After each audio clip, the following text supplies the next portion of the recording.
So what is the difference between trauma bonding and real love? What are the signs to look out for? And what is it that you can do to understanding what it is that you want to cultivate for yourself in your life? But first, for those of you that don't know me, my name is Dr. Vanessa Milagros, and I'm a licensed mental health professional. Let's get into it. So first, we have to understand what trauma bonding is and what real love is. By definition, let's go through trauma bonding first. So trauma bonding occurs in abusive relationships, and it acts as a cycle where there are high highs and low lows. And this can create an unhealthy attachment within us. And if you want to know more about the attachment styles and how they impact your life, your relationships, check out this video right here. But let's keep going. What are some of the key characteristics of trauma bonding? What are the signs? What does this look like for you? Here are some examples that you can look out for. Number one, it may feel like an emotional roller coaster where there are high highs and low lows. And the good moments, the affectionate moments, the moments where you're like, oh, I wish it was like this all the time. They are so good that it keeps you in this cycle of being in that emotional roller coaster of the high highs and the low lows, because you're wanting to go back to or hold on to or recreate those beautiful moments that don't last very long, but you want that so much. Unfortunately, this is not achievable to have long term in trauma bonded relationships. Another key characteristic is what we term intermittent reinforcements, which is essentially where that individual goes from warmth and love and affection and everything you desire to cruelty and just a complete 180 shift from that. And this makes those warm, loving, affectionate moments feel more rewarding because they're so far few in between and even sporadic at times, but so intense that you yearn for that. But a big part of this is the hope that they will change, the time and effort and things that you've been through, all that you've invested in it. All of these things come up, feelings of guilt, which we'll talk a little bit more about later. And this leads me to the third characteristic, which is feeling stuck or dependent on your partner. So despite recognizing this isn't healthy for me, I know I shouldn't be in this isn't good for me, I can see that it isn't, it's still extremely difficult to leave. And this can be due to feelings of obligation, guilt, or an intense fear of being alone. The fourth is loss of sense of self. You lose your self-identity. You lose your individuality as a person. And this doesn't happen overnight. This happens slowly and consistently over time. And then you wake up one morning and you realize, who am I? What am I? What do I like? What do I not like? What are my interests? Who am I apart from this relationship and this person? And number five, you develop a fear-based attachment. So your bond, your relationship is rooted in fear. Fear of abandonment, fear of punishment, fear of rejection. So the difference between trauma-bonded love and real love is that real love is built on a few things: mutual respect, trust, emotional safety with your partner. And real love develops a culture of trust and intimacy, safety, a genuine concern for your partner's well-being, and they have the same concern for you, not a dependency on fear. So you have things like trust and open communication. You have your own sense of autonomy of who you are as an individual and within a relationship, and those are healthy and they balance each other out. This is a relationship where both individuals prioritize their partner's needs, desires, and wants, and want to genuinely see the other person happy. So here are some signs that you may be in a trauma bond relationship. One, you make excuses for the unhealthy behavioral patterns. So you're making excuses for others as to why your partner behaves in certain ways. At the end of the day, you can understand why somebody acts and behaves the way they do. It still doesn't excuse the negative, toxic, unhealthy behavior. It just avoids it when you make excuses, and it continues a pattern of enablement of their behavior. Another sign is that you may feel really guilty or fear the thought of leaving that relationship. You may find yourself yearning and wanting the good times, right? Those good moments. You're like, if I could just have this more often, I would be fine. But at the same time, you ignore the toxic and unhealthy relationship patterns that you guys have. This next one is big.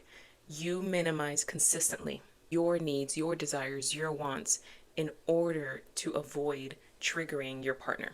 So I'm not going to share what I need. I'm not going to share what I want, even though I want it so bad. I need it so bad from this relationship.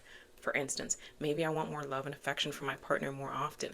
Well, I'm not going to say that. I'm not going to bring that up. I'm going to go without so that I don't potentially trigger my partner to either blow up, react, maybe distance themselves from me, right? all of these unhealthy patterns, that's what you're fearing. So you're going to push your needs aside in order to not potentially trigger something. And the last one is a sense of feeling stuck. You just feel stuck. So even though you can recognize this relationship is affecting me mentally, emotionally, physically, in all the ways, I still feel like I cannot leave. So how do you break this cycle? Let's go through a few steps. Number one, you have to acknowledge the cycle that you're in. It's important to call it out for what it is. Identify those manipulative tactics that your partner uses and that you have accepted for a while now. Name them, understand them, learn that they are actual patterns instead of just avoiding them or making excuses for them. Call them out by name. If you are being stonewalled consistently, call that out for what it is. Don't make excuses for it anymore. Next, and this is so important, is to build a strong support system. Reach back out to those people that maybe you have stopped talking to as much for a multitude of reasons, right? You have to create a support system around you. Your partner, if you're in a trauma bonded relationship or in an unhealthy, toxic relationship, they cannot be your world. They cannot be everything to you. Not one person should be everything to you. It's important to have friends. It's important to have acquaintances. It's important to have one relationship with someone who you care deeply about. That's going to be different from your other relationships. But the key here is you have different support systems in different areas. Why? Because some support systems can help listen to you when you need a listening ear. Other support systems can call you out gently when you need to be called out gently for what you're not truly seeing or avoiding. Right? We all need those, and they come in different forms, and this is healthy. Depending on your partner solely to meet all of your needs all of the time, that's not healthy. But sometimes in trauma bonded relationships, you find yourself being more isolated, maybe not intentionally, but over time, that's what happens. You get tired of defending their behaviors, you get tired of having to justify things, and so it's just easier to cut people off or slowly isolate yourself from them in order to keep your partner happy, in order to keep them from feeling triggered, right? This has layers to it. So let's talk about the next one. Number 3 is to set healthy boundaries. I would recommend before you start working on this, read books on this area of how to set boundaries, work with a therapist or a mentor or someone who has experience that can help you learn how to set healthy boundaries that make sense for you. See, a boundary for one person may not work for you, right? Somebody may need to go no contact, but for you that may not be the case. Maybe there needs to be a different set of boundaries. It depends on the person, the situation, everything is different.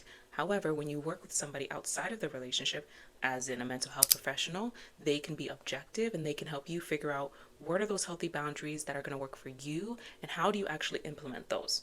So that's going to be really important to set boundaries. Number 4 is to focus on self-healing. You have to work on yourself. You cannot change your partner. You cannot change anybody who doesn't want to change.